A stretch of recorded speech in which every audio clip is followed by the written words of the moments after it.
Hi, good morning, everyone. So we are done with chapters 1 and 2. Now we are heading to chapter 3, which is the methodology, right? And part of chapter 3 is the preparation of the survey questionnaires, right? So ang focus natin for today is the preparation of survey questionnaires with regard to data gathering procedures, computation of sample size rather, and sampling technique. We will discuss those on a separate lecture. Alright?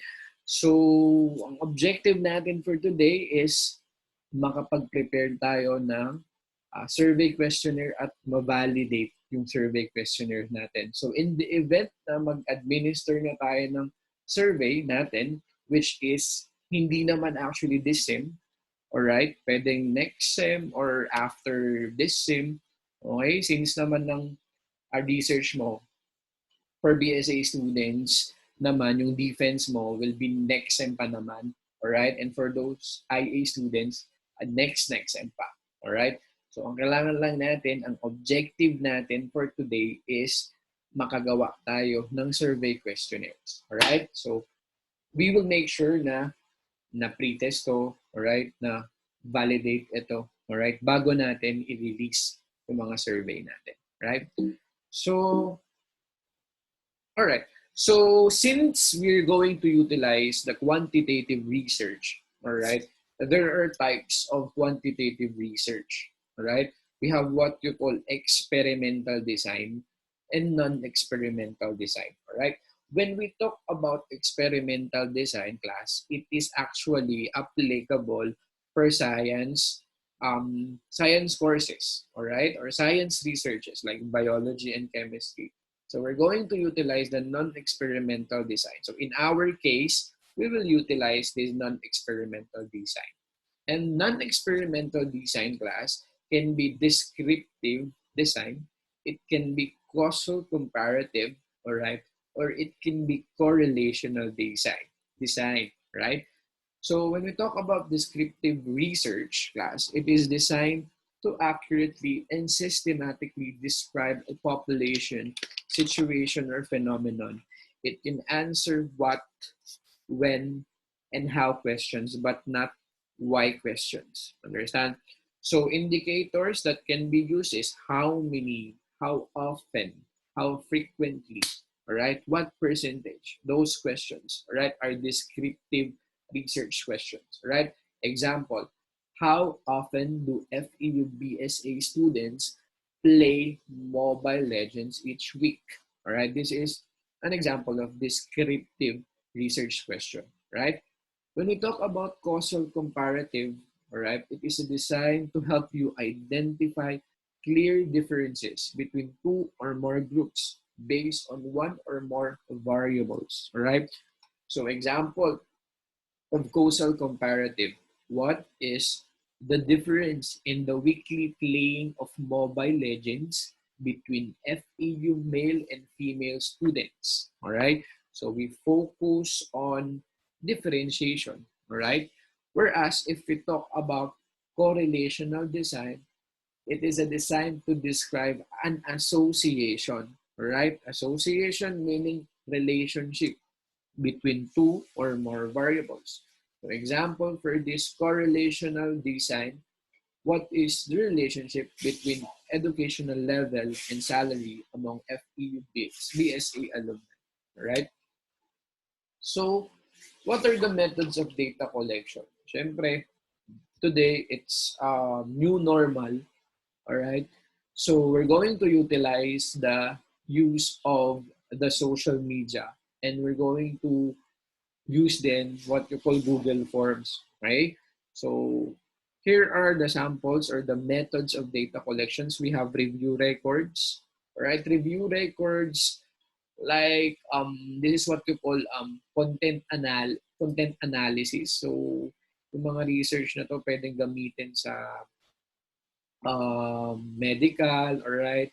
Nagre-review ko ng history, all right? We have what you call measurement test questions. We have observation or field notes, okay? Interview guide, itong mga to is for qualitative research, okay? We have what you call polls. experiments, focus group discussions, and of course, we're going to utilize questionnaires. This is the method that we're going to utilize, right? Questionnaire. Okay? So ngayon, what are the advantages? Okay? And disadvantages of questionnaires. First advantage, it can reach large number of people. Okay? Lalo na ngayon, class. So, kahit may pandemic, pwede naman class na kahit nasa Mindanao pa yan o nasa ibang bansa, okay, pwede mong mapadala ng survey mo. Right? It provides for anonymity, right? Meaning to say, anonymous, okay? They are not required actually to put their names on the survey questionnaires, right? It is relatively inexpensive, of course, and it is easy to analyze, right? Madali mo na lang i-analyze, madali mo na lang i-interpret yung mga results coming from your questionnaires, right? Whereas there are disadvantages like it might not get careful or honest information. Okay? Siyempre, hindi ka din sure. Baka mamaya pinadala mo, hindi naman talaga siya yung intended respondent mo. Iba yung sumagot. Okay? Wording can bias client's response. Siyempre, pwede din na maging bias pag hindi niya naiintindihan yung wordings noon. Yung naiintindihan niya, yun lang yung parang papanigan niya. You understand? Might not be returned, low response rate. Okay?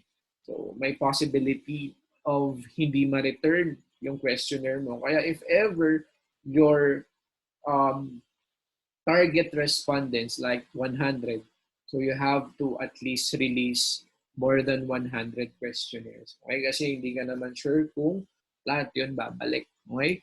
And of course, it requires literacy skills. Okay?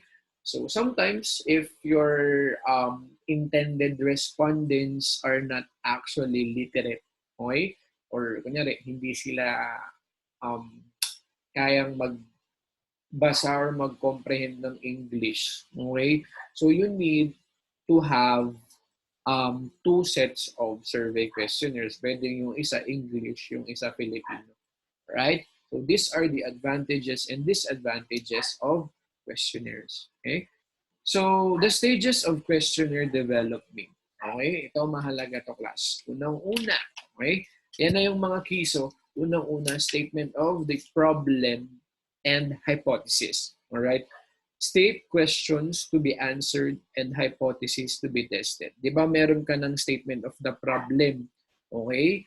Yung mga research questions mo dun sa survey, yun ang sasagot sa statement of the problem mo. Okay? So sir, question, ang statement of the problem po ba at ang research questions ay magkaiba? Technically speaking, magkaiba sila. Alright? So when we talk about statement of the problem, syempre, ito yung nasa introduction mo. Diba? Na inintroduce mo na yung problem na ito about your study. It also tells why is there a need to conduct your research study. Okay? Yun yung SOP mo. Whereas if we talk about research questions, okay? Questions that you need to resolve during the research study. Alright? Syempre, yung mga research questions mo, yung mga ilalagay mo sa survey mo, syempre, equip ka na ng review of related literature mo. Yan yung number 2. Diba? Search for the relevant data for the problem. Alright? Hindi pwede na ang mga ilalagay mo sa choices dun sa survey mo is out of the RRL. Okay? Dapat na-search mo yan and it is part of your RRL. So, lagi mo lang natandaan, okay? Yung paggawa mo, pag-craft mo ng survey, yung mga questions doon, yung mga research questions doon, yun ang sasagot sa statement of the problem mo. You understand? Right? Ngayon, third, you draft the survey questionnaire. Okay? So you develop relevant survey questions and draft instrument. Alright? Number 4, kailangan class na validated survey questionnaires. Ibig sabihin, when you draft the survey questionnaires, okay, syempre ipapasa mo yung draft survey questionnaire. So after yan, na-check ko siya. O ngayon, after I check it, pava-validate mo yan. You understand? So paano magpa-validate? Validation by experts. Kailangan sa experts sa nakakaalam ng research. You understand? Okay? Para ma-check niya yung content. Okay? Para ma-check niya yung wording. Para ma-check niya yung format, order, and length nung iyong ginawang survey questionnaire. You understand? Okay? Hindi basta-basta yan na nakagawa ka ng questionnaire, enough na yun. You understand? Na-check ko, enough na yun. Hindi. Ipapavalidate mo pa. O, dahil mahal kita. You understand? O, di yung gagawin natin, hindi ka na mahihirapan maghanap ng validator. Ako na mismo ang magpa-validate niyan. You understand? O, babalik na sa'yo yan, yung validated survey questionnaire na yan. So, pwede mo na siyang i-pretest. You understand? When we talk about pre-testing, preliminary testing with similar participants, 5 to 10 participants. Alright? Yung pre-testing na ito, understand, kunyari, when you talk about similar participants, halimbawa, ang participants mo ay third year BS Accountancy students of FEU. You understand? I-try mong ipa-survey din siya, alright, doon sa third year BS Accountancy students ng UST naman. Okay, yun yung pre-testing. Okay, ano ang main objective mo doon is at least matest mo siya or baka meron pa ring revisions to understand. That's what you call pre-testing. Okay? So, ang starting point ulit natin, doon tayo tumingin sa statement of the problem at ang hypothesis natin. Okay? Ano pa? Ano mang next natin? Okay? Isipin natin ang mga research questions, yung mga questions na nasa survey natin, dapat yun ang sumasagot sa SOP natin. Okay? At ang mga tanong doon ay hindi dapat sa atin nanggaling lang. You understand? Dapat meron tayong proof, okay, na nanggaling yon yung mga tanong na yun. Kunyari, factors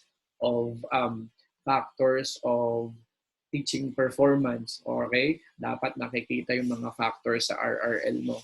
Understand, okay? O makapag-draft ka na ng survey questionnaire, o tapos after nyan, ma-check ko, ipapavalidate ko na, ako na mismo ang magpapavalidate para sa'yo, okay? Tapos after nyan, pag bumalik yan, ipi-pretest mo, okay? At anong next?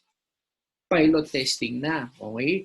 Yung pilot testing, ito na, dito mo na mismo ibibigay or sa mga participants, intended participants mo. O, sabi natin kanina, third year BS Accountancy students in FEU, o doon na mismo sa third year BS Accountancy student in FEU. So, at least 10 participants. Okay? Para ma-pilot test mo. Okay? After that, okay, di ba may mga nakukuha mo yung result. Okay? Nung pina-pilot test mo.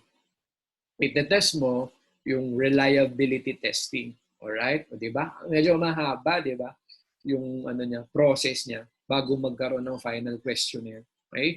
So, ibig sabihin, napavalidate na natin. So, may validity na yung questions mo, yung questionnaire mo, kailangan reliable din. So, i-cronback test mo pa yan. You understand? And acceptable level dapat is 0.6 to 0.7. You understand? I-Excel mo at saka i-SPSS mo. Anyways, I'm going to share a video on how to compute cronback or how to test cronback. You understand? Using MS Excel. Okay? Or if you want to use SPSS, itong software na to. Alright? To test the reliability of your survey. Alright? Yung tinetest kasi nito yung consistency. Okay? So, dapat 0.6 and 0.7 ito. Okay? So, after that, meron ka ng final questionnaire. Understand? Ready na yan para magpa-survey ka. Okay? So, sabi ko nga sa inyo, class, sabi ko nga sa'yo, kunyari natapos na natin ngayong April, itong questionnaire natin. O, pwede mo muna siyang itago. Okay? Kasi nga, yung defense mo pa is next sem pa, di ba? Or next sem. Okay? Pwedeng itago mo muna. Okay? Tapos after final siguro, bago pasukan, summer, okay, o dun ka magpa-survey. Right? Okay? So, ang main objective natin is makagawa tayo ng final survey question. Okay? Very good. So, developing a questionnaire is not easy. Okay? So, meron na agad disclaimer. Hindi daw madali. Okay? Unang-una, it takes time. Time and more time. Alright? You may end up writing multiple drafts. Okay? You need to work with other in developing a questionnaire. Okay? Actually, madami kayo. So, pwede nyo paghati-hatian, di ba? Okay? Tapos, and always pilot test your questionnaire. Alright? Para at least yung pinaka-final, yun na talaga yung revised talaga, validated, and reliable. Okay? Survey questionnaire. Right? So, how to write survey questionnaires. So, nandito na tayo makinig. Okay? Pag masyado mabore. Okay? First is, you prepare an informed consent form. Okay? Yan ang unang-una class. Dapat meron tayong consent form. Right? Limbawa, ito consent form. Okay. I voluntarily agree to participate in this research entitled, right? I understand that the purpose of this study is geared towards exploring or yung objective ng research mo. By signing below, I understand that all information I will provide is voluntary, right? Moreover, I understand that all the information gathered will be kept private and confidential, okay?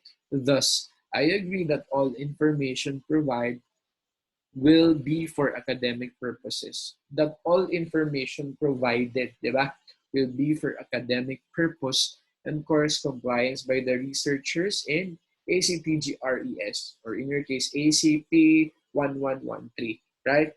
Ayan, so you have the name and the signature, right? What if magpapasurvey ka sa below 18 years old? Siyempre, dapat hingin mo ang consent ng parents. Okay, minor de edad pa yan. Okay?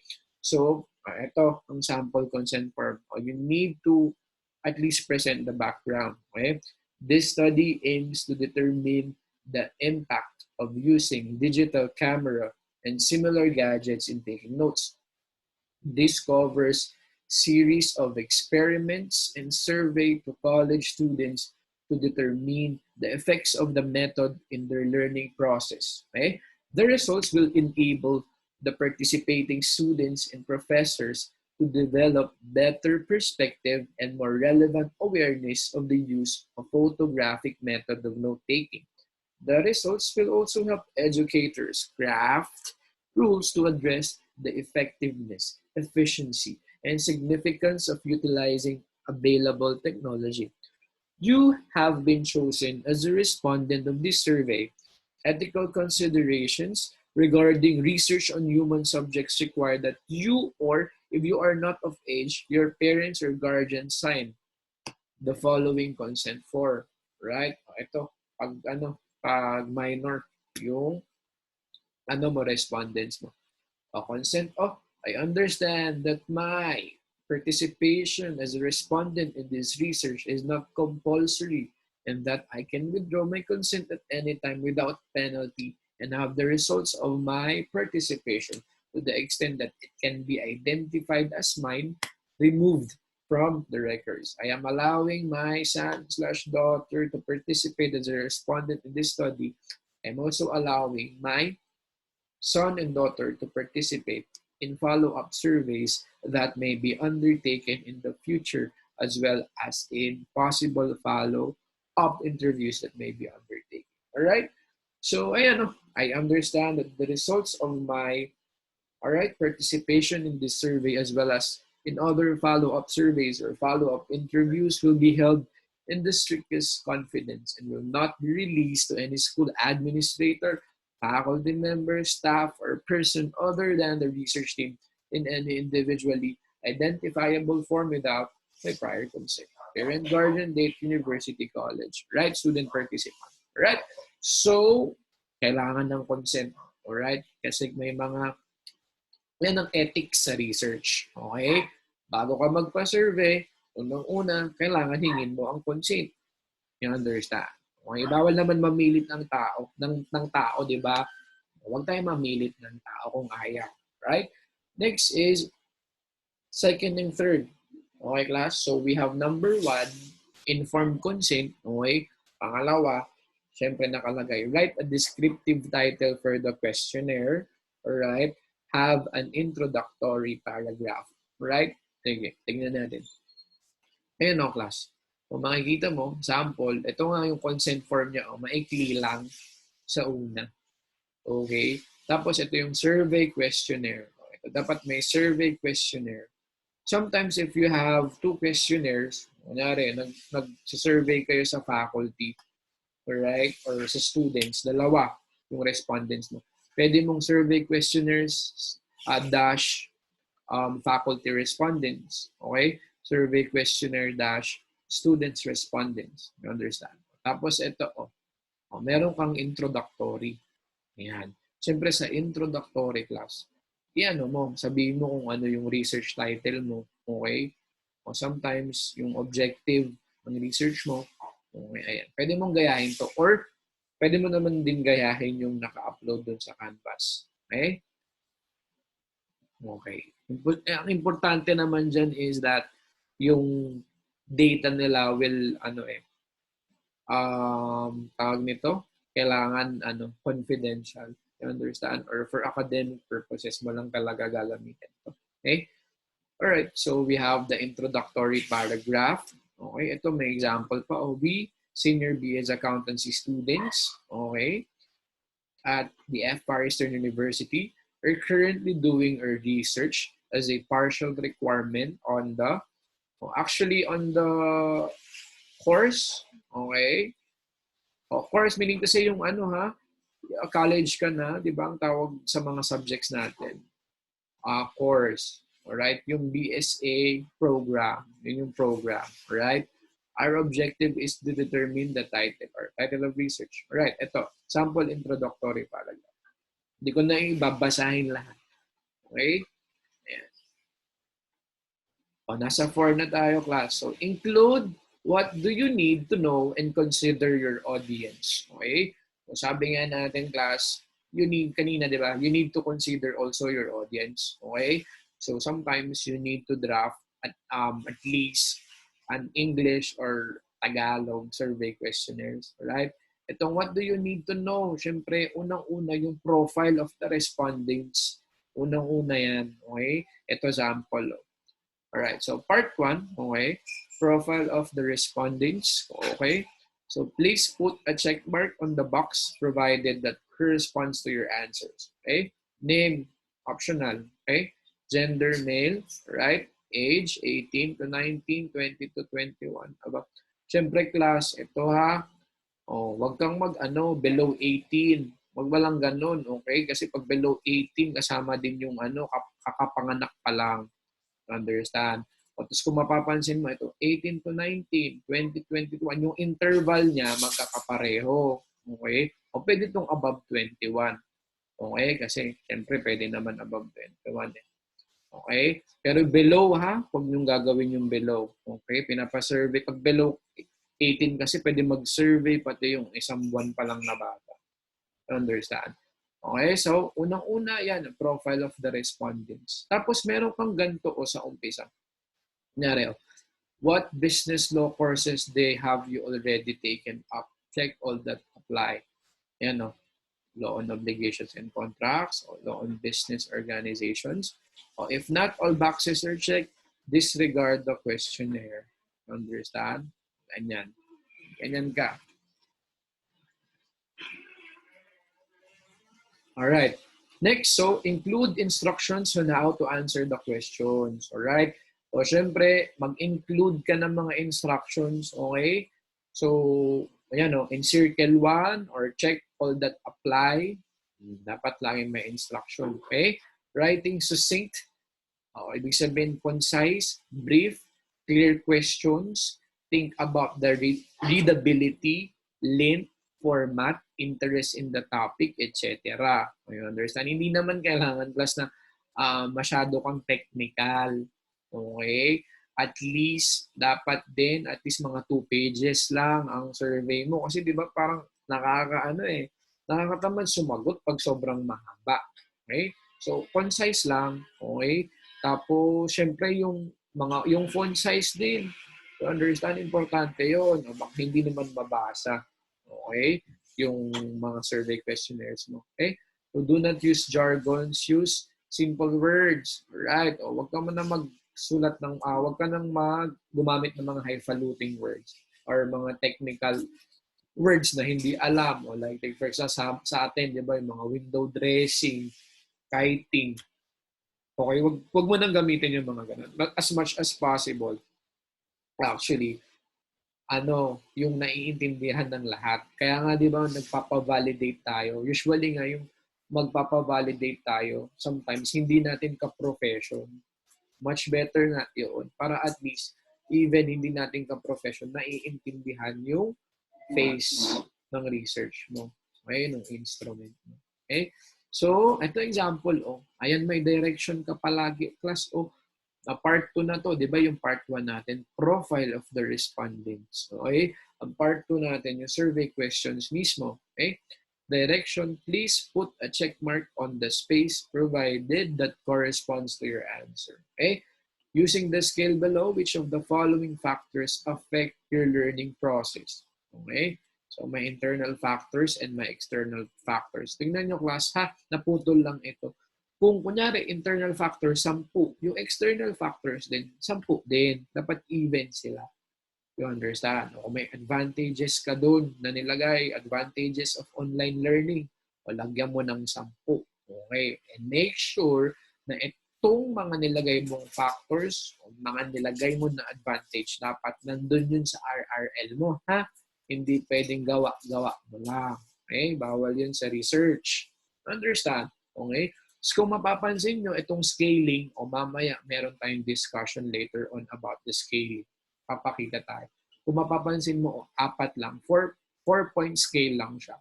Okay? Kasi pag 5-point scale, meron kang neutral dito.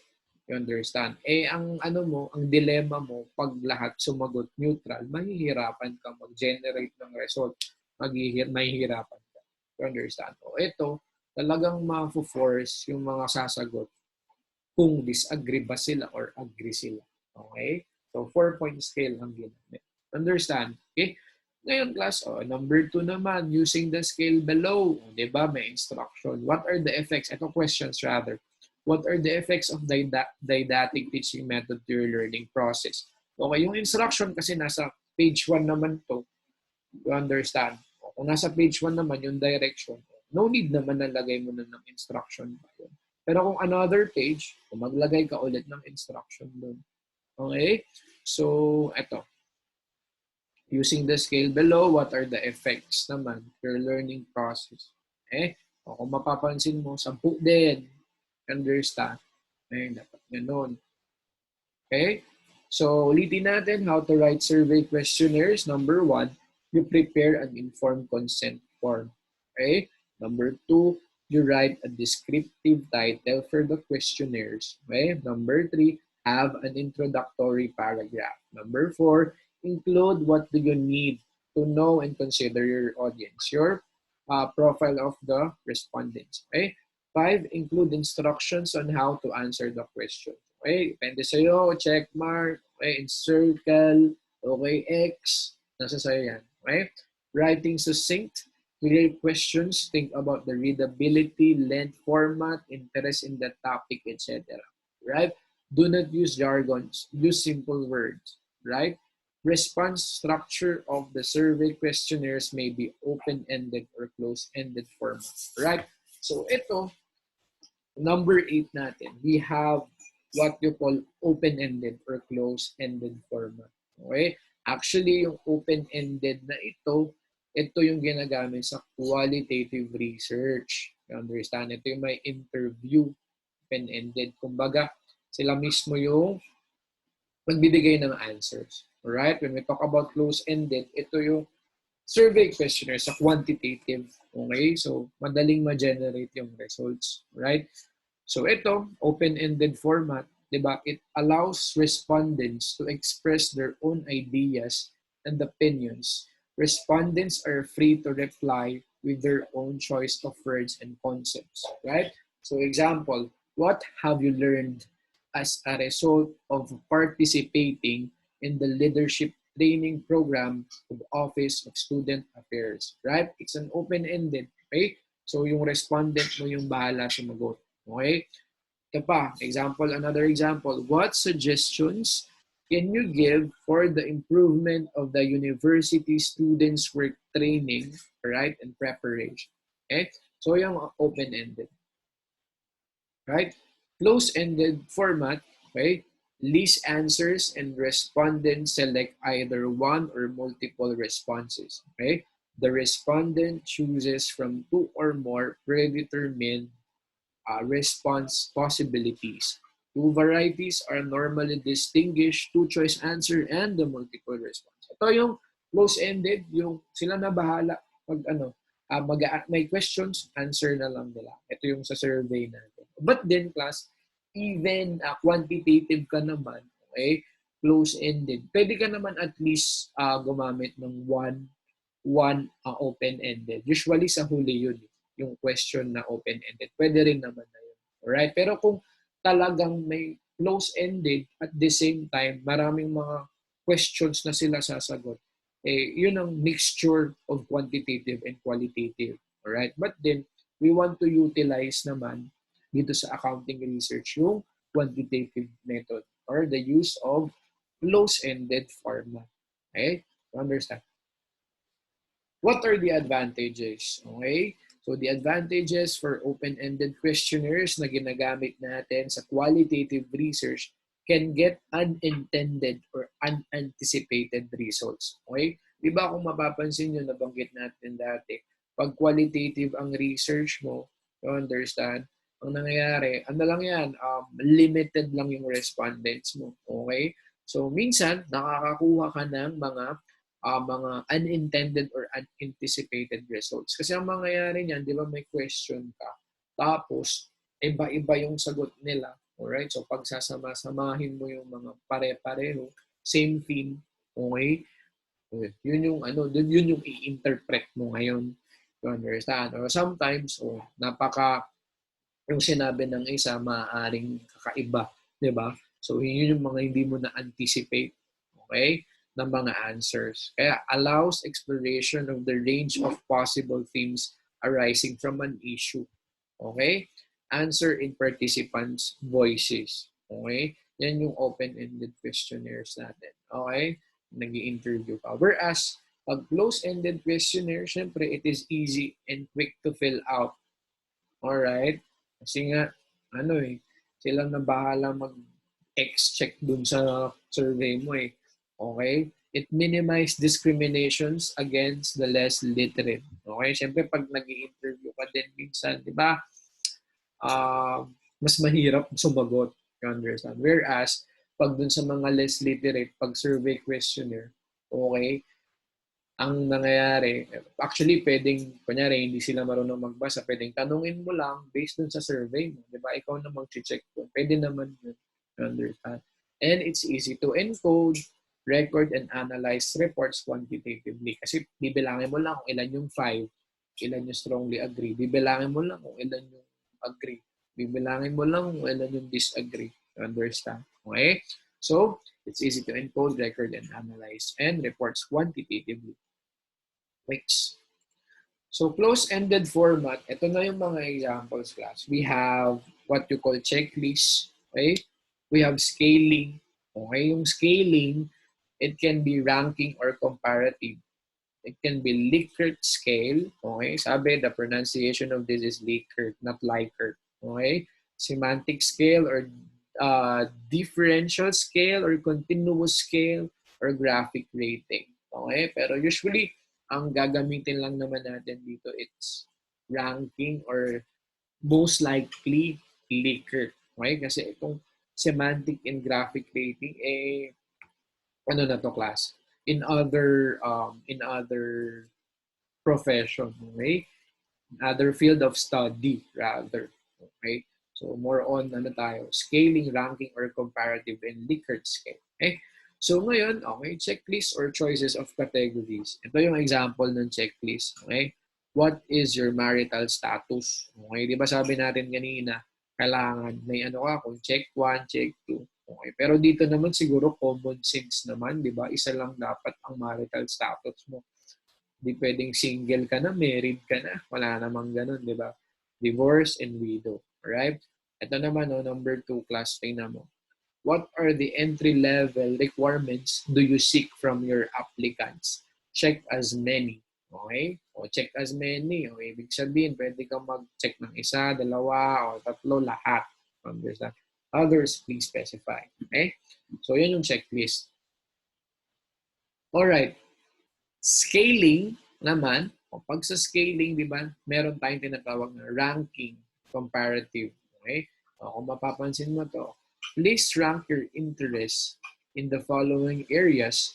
8 is equal to most interesting, 1 is equal to least interesting. Okay? So, ayan. General medicine, general surgery, ophthalmology, accident, pwedeng ganyan class. Scaling, ranking, comparative. Okay? Tapos, ranking pwede rin ganito. Okay? Ranking the applicant on the scale of 1 to 5. 5 is the most important, 4 more important, 3 undecided, 2 less important, 1 least important. Okay? So, pwede din yan, class. Okay? Next is example. Okay? Ito rin, rating or categorically. Ito naman, Likert scale na example. Kanina kasi is ranking, no? Ito, rating or categorical or Likert scale. Example ha, class. Accounting research methods is an interesting subject. Okay? Sagot sila dyan kung strongly agree, agree, undecided, disagree, strongly disagree. Okay? Pero class, sige, wag natin maglagay na undecided. Okay? Kasi baka pag puro undecided yung sagot nila, mahirapan tayo mag-generate ng results. Okay? Okay. Next, example of Likert again class. How satisfied are you in FEU online learning? Sagot ka kung very satisfied daw, quite satisfied, somewhat satisfied, not at all. Okay? Alright. Meron din tayong 2-point scale. Dalawa lang ang pagpipilian. Ito halimbawa, yes or no. Pwede rin good or bad. Okay? Pwede rin class 3-point scale. So, above average, average, below average. Okay? Pwede rin class 4-point scale. Many, some, few, none. Or pwede rin poor, fair, good, excellent. Okay? Walang magsasabing very good tas excellent. Paano mo ma-differentiate ang very good at excellent? Pareho lang yun. You understand? So, poor, fair, good, excellent. Okay? So, ito, example of 5-point scale. Yan, class A. Pwede ka nang mag-ano nito. Ito din. Alright? Pag 5-point scale kasi merong mga neutral or undecided. Right? As much as possible, we omit this na lang. Okay? Meron 5-point scale. Again, example. Ewan ko kung ano, applicable to dun sa research questions mo. Very much like me, somewhat like me. Okay, almost always. Okay, sometimes. Okay, parang hindi naman, no? O pwede rin example, level of frequency, 7 point. O, grabe naman, no? 7 point. Pero pwede rin, di ba? Never, rarely, in less than 10% of the chances when I could have about 30%. Ito medyo pag-iisipin mo pa yung respondents mo, no? Percentage. So, much better na lang siguro, kunyari, rarely, once a week, mga ganon. Occasionally, di ba? Twice a week, mga ganon. Sometimes, mga ganon. Kasi ito, parang pag-iisipin mo pa sila, may percentage. Okay? Next is 5-point scale. If we're talking about level of quality, very poor, poor, fair, good, very good. Okay? If we're talking about level of satisfaction, not all satisfied, slightly unsatisfied, neutral, slightly satisfied, extremely satisfied. Okay? Alright. So, ayun yung mga pwede natin gamitin. Like Likert scale. Okay? Ito naman, continuous scale or for the purposes of discussion lang class. O, pinakita lang, okay? Kasi ito, ginagamit siguro to sa ibang field of study. Meron yung probably worst, ay probably best. O, pero wala nang description yung 2, 3, and 4. Okay? Ito to, modern, old-fashioned. Okay? So, hindi naman to related sa atin. Okay? Hindi natin to i-utilize. Okay? Next, okay? Ano may mga kailangan nating tandaan? O, avoid double-barreled question. O, anong ibig sabihin ng double-barreled question? Sa isang tanong mo, dalawang tanong na agad. You understand? O, tingnan mo ito. Do you feel that your skills in public speaking and leading new groups have improved as a result of this program? O, dalawa ang tanong niya. Okay? O, paano mo pagagandahin yon? Ask each question separately. Okay? Do you feel that your skills in public speaking have improved? Okay? Do you feel that your skills in leading new groups have improved? Okay? Tandaan mo ha. First is you avoid double-barreled question. Okay? Next, avoid questions that some may not be able to answer. Okay? So do not assume daw. Okay? Example, what type of internet connection do you have in your home? O wag kang mag-assume na lahat ay may internet connection. O much better, tanungin mo muna, do you have internet connection in your home? Yes or no? Ganyan. If yes, what type of internet connection do you have in your home? If no, what to? Or blah, blah, blah. You understand? Okay? So yeah, next is avoid imprecise questions. Okay?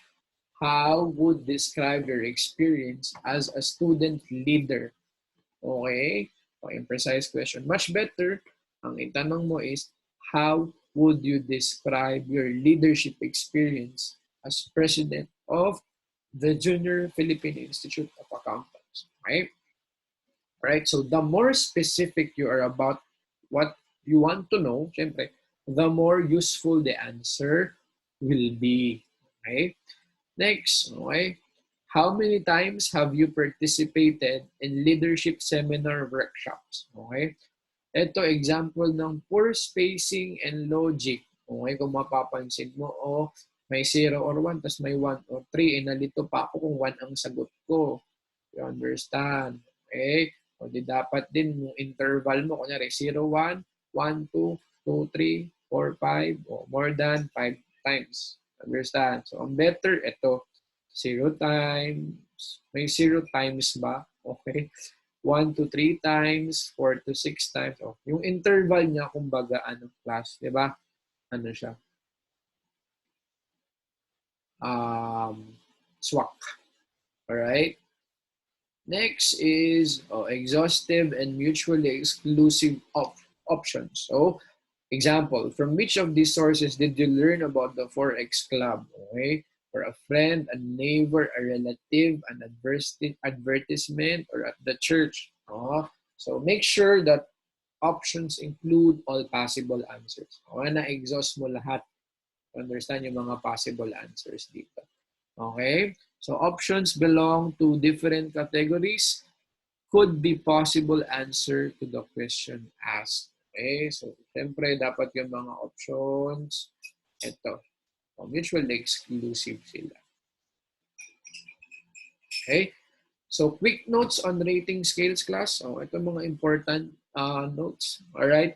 Number 1, always include a label for each scale category. You understand? May label. Kaya nga, hindi natin ginagamit yung continuous scaling kanina. Diba? Yung, ang may label lang yung first and last. Okay? Keep the order of your scale throughout the questionnaire. Alright? Even number forces respondents to take sides. Okay? So, kaya nga 4, diba? Much better na 4 yung mga natin, class, yung scaling natin. Kasi, mafo-4 sila kung ano yung talagang gusto nila. Hindi sila magiging neutral. Kasi pag 5 add number, nagiging neutral. Okay? All choices should refer to the same thing or concept. Understand? Okay? Make sure the response scales matches the question. Okay? So, formatting the questionnaire. Write the title of your questions clearly. Okay? Make it look appealing and easy to complete. Use an easy-to-read typeface font. Okay? Distinguish questions from response choice. Okay? So, yung questions pwede mong i-bold. Okay? Yung choices, hindi. Okay? Para at least na-distinguish siya. Diba? Arrange questions so they flow logically. Okay? So, you group similar format and content. Okay? Include directions about how to answer each question. Okay? Importante yan. Okay, so before I end my presentation, let me quote Voltaire: judge a man by his question rather than his answers. Okay?